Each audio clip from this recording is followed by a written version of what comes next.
What's up guys, Pete here with VisionOneRacing. I'm going to try to walk you through this shift selector spring install on the front wheel drive Nissan 6-speeds. When you buy it, this is what you're going to get here. It's just a 2-spring kit. You'll have a 1-2 spring here and then a 5-6 reverse spring. What these are going to do is center that shifter in the 3-4 gate. So when you go over, have second gear, when you go to hit third, these springs are going to pop that shifter over faster, allow you to hit third gear. So let's get right into it. Right here on the top of the transmission, you're going to have your shift selector assembly. There's going to be 4 bolts in it. These are just 10mm bolts, M6s. You'll pop those out.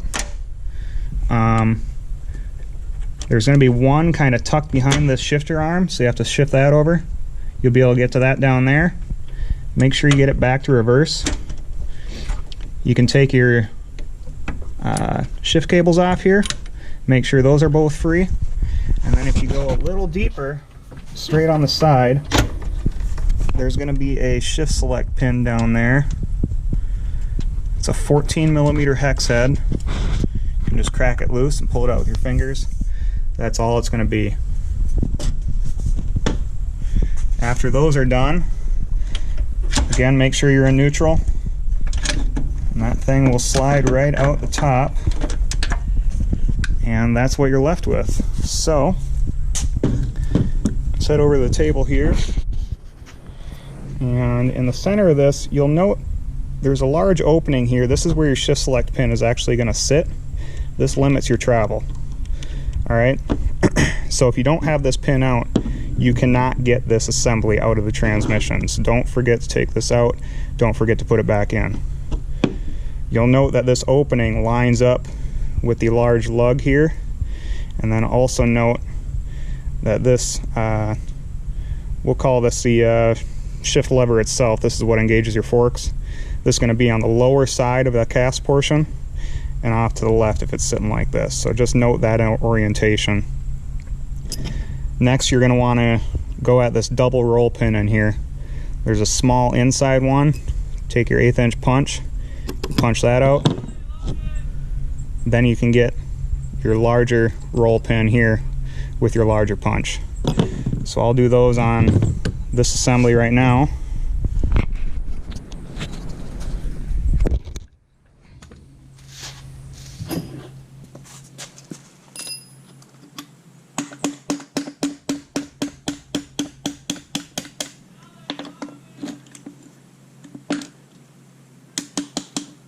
Make sure you're not losing any of these, obviously.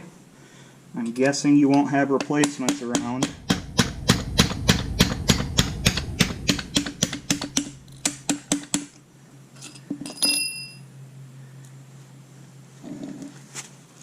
So you got both these out.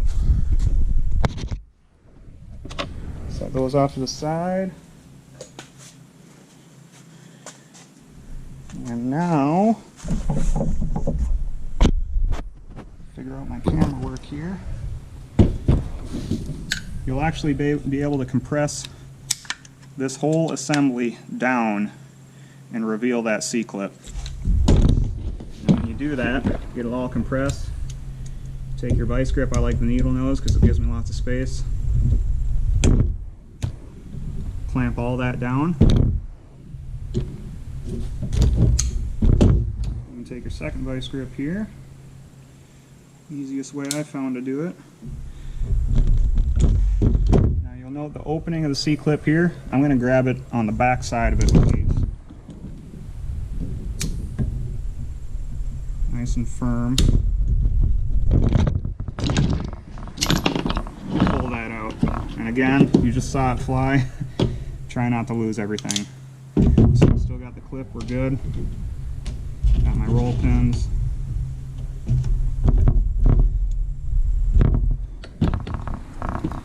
Now you'll note everything comes off the bottom. You got your lower seat here.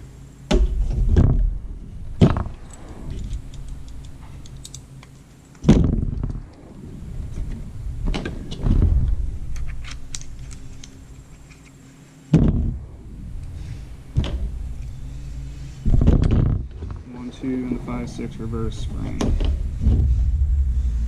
We'll go through the order that those go back together in a second here, so don't have to worry about that. But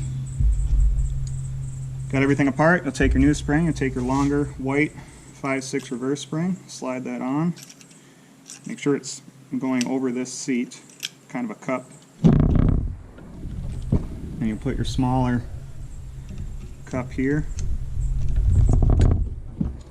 This will kind of wrap around the outside of the spring and contain it.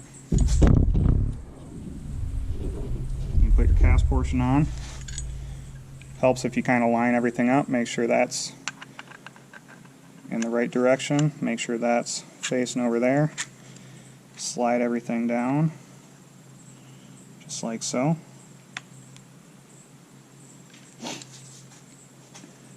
Take your 1/2 spring, don't forget that cup.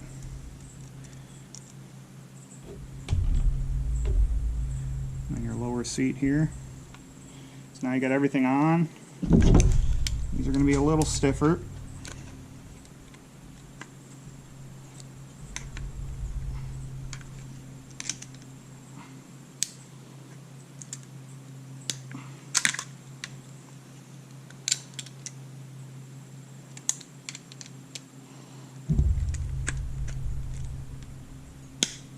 So make sure you got a nice firm grasp with that vice grip there.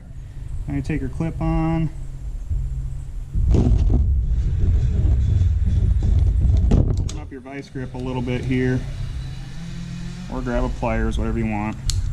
And you'll actually grab around the clip and around the back side of the shaft. Just pop everything back in. Release that. Everything is there. So now, again, you'll actually have to pull this up a little bit to line up that hole in there. When you get these pins all going back in. So I put them back in this side because it's a hell of a lot harder to get a hammer in there. So I'll go back to the floor here. I'll get these pins put back in and we'll get her back in the car.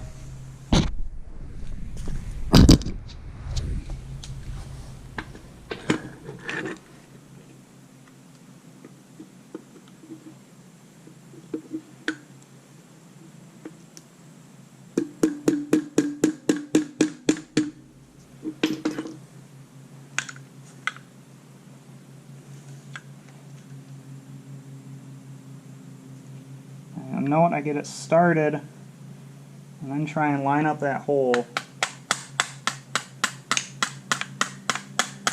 and tap it in. So you'll need to drive it a little bit deeper to make sure you engage both sides of that cast portion. So just make sure it's about even from side to side. Not too particular, you just want full engagement.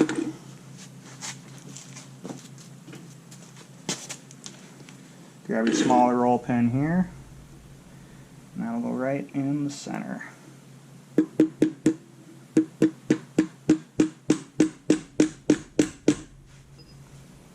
This kind of locks everything in place. So.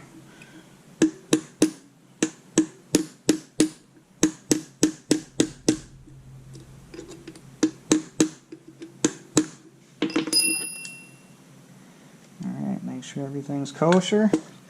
Double check your alignment here. Make sure that's facing the bottom. You're all set.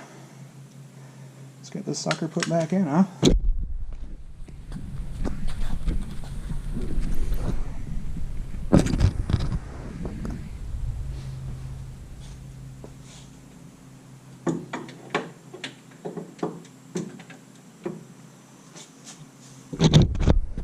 It's worth noting that lug is going to face the front of the vehicle, and you'll be able to see the slots of your shift forks in the front and the detents in the back, your switches if you will.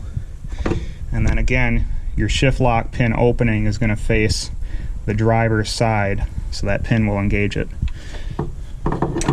As long as everything is in the neutral position. This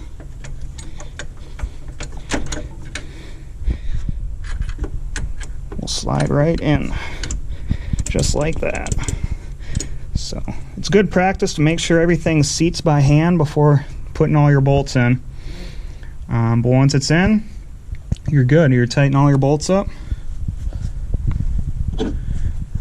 Again, don't forget that shift select pin on the side of the transmission there. Get your forks on. Go test out that shifter. Tell me what you think.